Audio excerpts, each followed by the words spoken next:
Hi friends, শেয়ারবাজার রহস্য চ্যানেলে আপনাদের স্বাগত। আশা করি আপনারা ভালো আছেন এবং সুস্থ আছেন।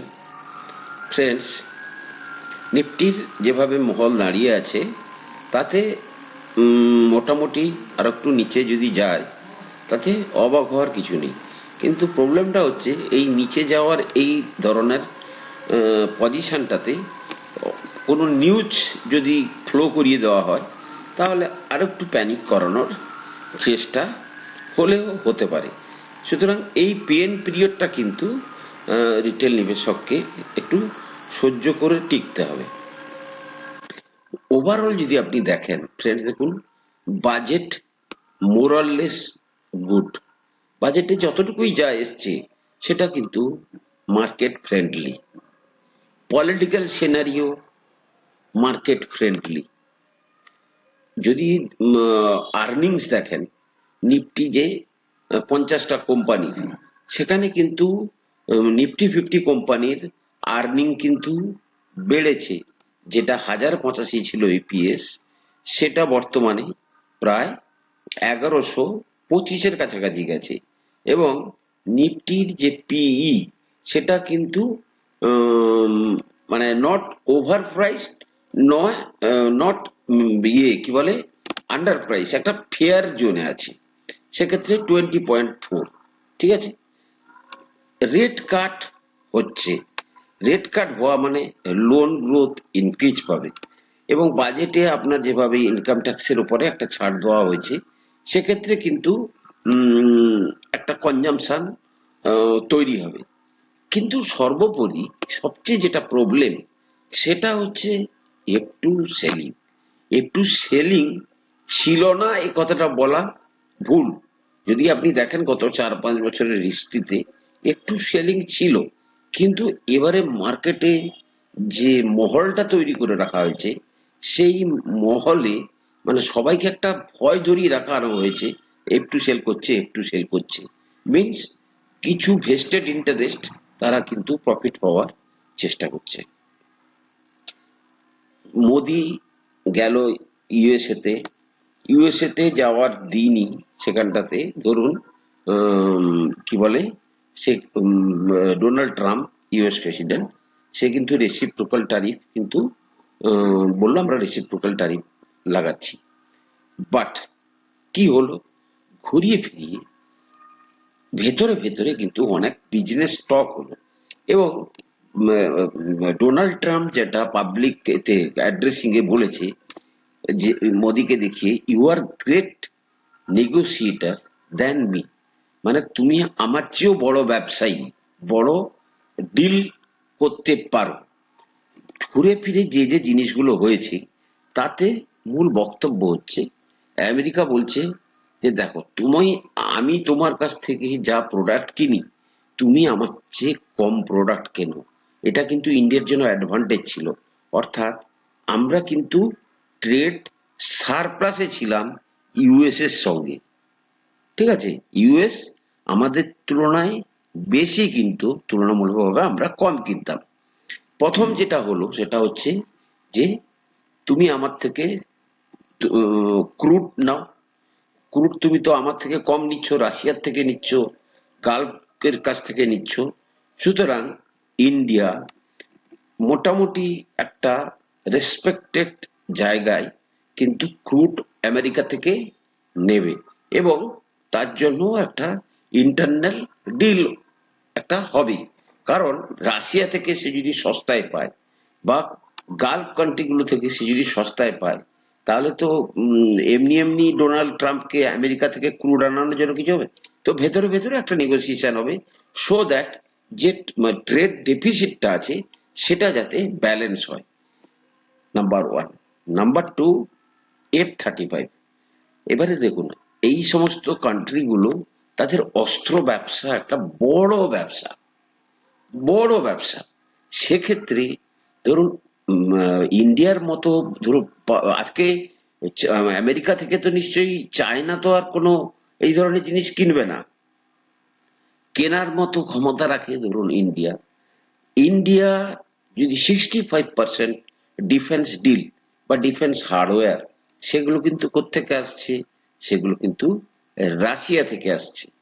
এবারে আমেরিকা বলছে আমি তোমাকে F-35 এয়ারক্রাফট দেবো, তুমি F-35 এয়ারক্রাফট নাও। এবারে কতটা টেকনোলজি ট্রান্সফার হবে, মিনস এটা আমেরিকাতে বনবে না ইন্ডিয়াতে এসে বনবে, ইন্ডিয়াতে জব ক্রিয়েশন হবে কিনা, এ ধরনের ডিল হবে। কিন্তু F-35 একটা দুটো স্কোয়াড্রন নেওয়া হবে, এরকম একটা কিন্তু কথা কিন্তু ভেতরে ভেতরে হয়েছে।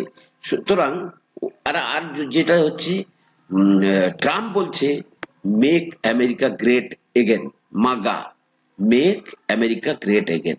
মোদি তখন বলেছে মেক ইন্ডিয়া গ্রেট এগেন, মানে মাগা ভার্সাস মিগা। অর্থাৎ যে রেসিপ্রোকাল ট্যারিফের হুমকি ইভেন মোদি ইউএসএ তে ঢুকে যাওয়ার পরেও যেভাবে সে সাইন করেছে, ওটা একটা কিন্তু বিজনেস ট্যাকটিস, সো দ্যাট মোদির সঙ্গে কোনো ধরনের বড় একটা ভেতরে ভেতরে ডিল করা, যাতে করে সাম বেনিফিট। ধরুন আমি হেডলাইন অনেক কিছু কথা বলে আমি ক্ষমতায় এসেছি, তো কিছু যদি আমি বাস্তবায়িত না করতে পারি তাহলে সেটা তো একটা বড় জিনিস। সুতরাং সেই ধরনের কিছু নেগোসিয়েশন হয়েছে। যাক ফ্রেন্ডস, বর্তমান পরিস্থিতিতে দেখুন ফ্রেন্ডস, কিছু সেক্টর আছে যেগুলোকে কিন্তু আপনাদেরকে দেখুন রিটেল নিবেশকের কাছে পয়সা কড়ি সত্যি লিমিটেড, অনেক কম পয়সা নিয়ে লোকে মার্কেটে আসে, এবং যেভাবে ফল হতে থাকে, ফল মিন্স ধরুন আজকে কে কখন ঢুকেছে কাউকে তো কিছু তো বোঝা যাবে না, কিন্তু ধরুন কেউ 9 মাস আগে মার্কেটে ঢুকেছে, সে যে শেয়ারে পজিশন নিয়েছে সেটা দেখা যাবে 7 মাস আগে আরো একটু পড়েছে, তখন সে সেখানে কিছু পয়সা লাগিয়েছে, তারপরে আবার দেখা যাবে 5 মাস পরে। তো মোদ্দা কথা হচ্ছে যে পয়সা লাগাতে লাগাতে তার পয়সা প্রায় শেষ হয়ে গেছে। তো এইরকম টাইমটা কিন্তু অত্যন্ত প্যাথেটিক এবং অত্যন্ত পেনফুল। যারা এই পার্টিকুলার টাইমটা ওভারকাম করবে তারাই কিন্তু মার্কেটে বড় পয়সা রোজগার করেছে বা আগামী দিনেও করবে। বিশেষ করে ড্রোন সেক্টর ফ্রেন্ডস, ড্রোন এখন সমস্ত এরিয়াতে ইউজ হচ্ছে। যেমন ধরুন এগ্রিকালচার, যেমন ধরুন ডেলিভারি, মানে এখন আপনি ফুড ডেলিভারি থেকে শুরু করে বিভিন্ন লাগেজ মানে লাগেজ একটা জায়গা থেকে অন্যান্য জায়গায়, তাতেও কিন্তু ড্রোন ইউজ হচ্ছে। তারপরে ধরুন সার্ভিলিয়েন্সের জন্য, অর্থাৎ দেখবেন ড্রোনের সাহায্যে কিন্তু মনিটরিং করা হয় কোথায় কি ঝামেলা চলছে, যে কুম্ভ মেলা, আমি বড় ছোট সব জায়গাতে safety public, improve public safety process, faster situation reconnaissance, emergency response, overall resource optimization, মানে বা গ্রাউন্ড ফোর্স। সুতরাং ড্রোন সেক্টরের সস্তা শেয়ার যদি পারেন এই টাইমে কিন্তু আপনারা আপনাদের পোর্টফোলিওতে অ্যাড করুন। দ্বিতীয়ত হচ্ছে রিনিউয়েবল এনার্জি, ইন্ডিয়ার কোনো বিকল্প নেই। রিনিউয়েবল এনার্জিতে ইন্ডিয়ার কোনো বিকল্প নেই, কারণ রিনিউয়েবল এনার্জি আমাদের জন্য মাস্ট। আমরা প্রায় 80% ক্রুড বাইর থেকে আনতে হয় আমাদের এনার্জি ডিমান্ড ফুলফিল করার জন্য।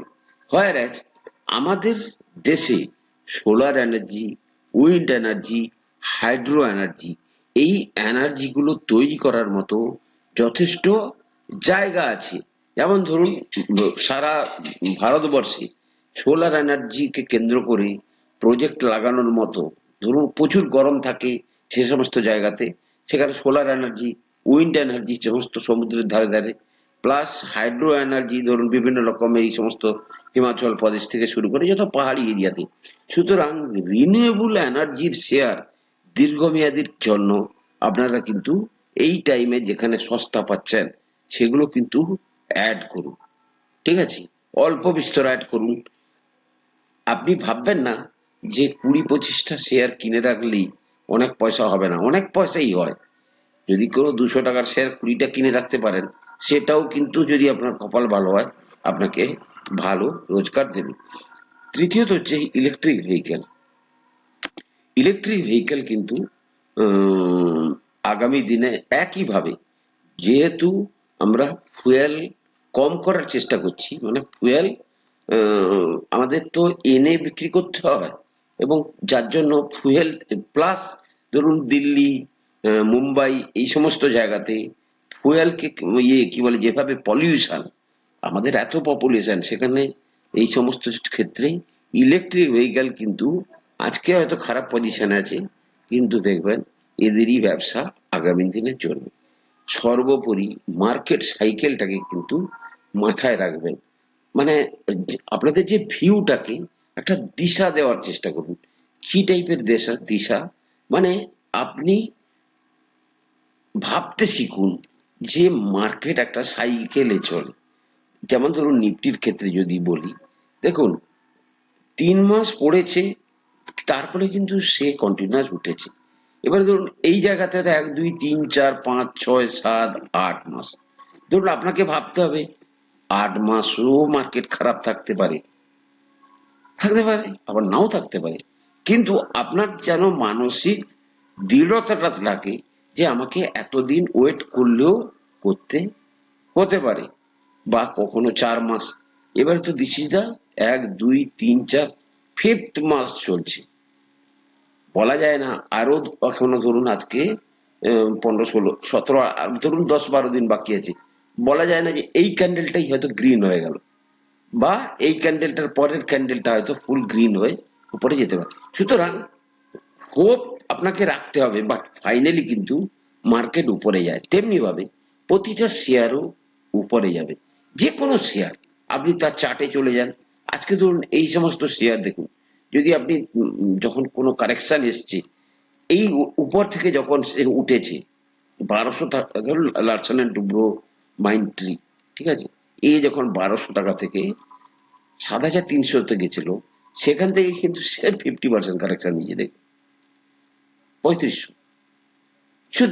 এটা হচ্ছে মার্কেটের হ্যাবিট, এটা কিন্তু মার্কেটের হ্যাবিট, কিন্তু এই যে রিটার্নটা দিয়েছে, সে কিন্তু এতদিনের আর্নিং কে ডিসকাউন্ট করে দিয়েছে।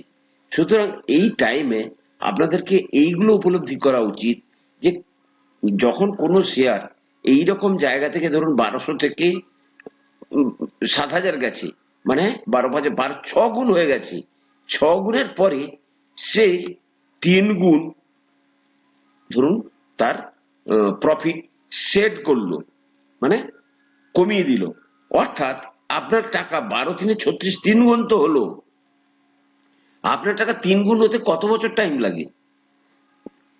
যদি আপনি সেই হিসাবে লজিক না রাখেন, এবং এই পিরিয়ড থেকে, এই 20 থেকে আপনি যদি 25-এর এন্ড পর্যন্ত আবার দেখেন যে এই শেয়ারটা সাধারণ জায়গায় চলে গেছে, then your money will be again 6 গুণ, 5 বছরে 6 গুণ, প্লাস এখান থেকে যদি এর যে নেক্সট লেভেলটা আমরা বের করেছিলাম, সেটা কত? সেটা ছিল প্রায় মিনিমাম 10,000-এর উপরে, ঠিক আছে, তাহলে সেই জায়গায় যখন যাবে, তাহলে আপনার যে আর্নিংটা তখন কত হবে? 7 গুণ, 8 গুণ হচ্ছে। তাহলে, এবং সেটা কতদিনে? ধরুন আজকে 26-এ, 26-এ 10,000 হলো, তাহলে আপনি 2020 থেকে যদি এই পিরিয়ডটাকে দেখেন, তাহলে 6 7 গুণ হচ্ছে তো। সো এই লজিক গুলো যদি আপনি মাথায় বসিয়ে আপনার মাঠে খেলার প্র্যাকটিসটা না করেন, তাহলে কিন্তু আপনার মধ্যে কেউ লজিক ঢোকাতে পারবে না। সুতরাং এইভাবে আপনি লজিককে দৃঢ় করার চেষ্টা করুন, দেখবেন মার্কেট থেকে খুব ভালো আপনি আর্নিং পাবেন। ফ্রেন্ডস, আমি কোনো সেবি রেজিস্টার আর্নিস্ট নই, কোনো শেয়ারে কেনা বা বিক্রির আগে আপনারা আপনাদের ফাইন্যান্সিয়াল অ্যাডভাইজারের পরামর্শ নেবেন। ভিডিওটি ভালো লাগলে শেয়ার করবেন, লাইক করবেন, কমেন্ট করবেন। ভালো থাকুন, সুস্থ থাকুন, কথা হবে পরের এপিসোডে।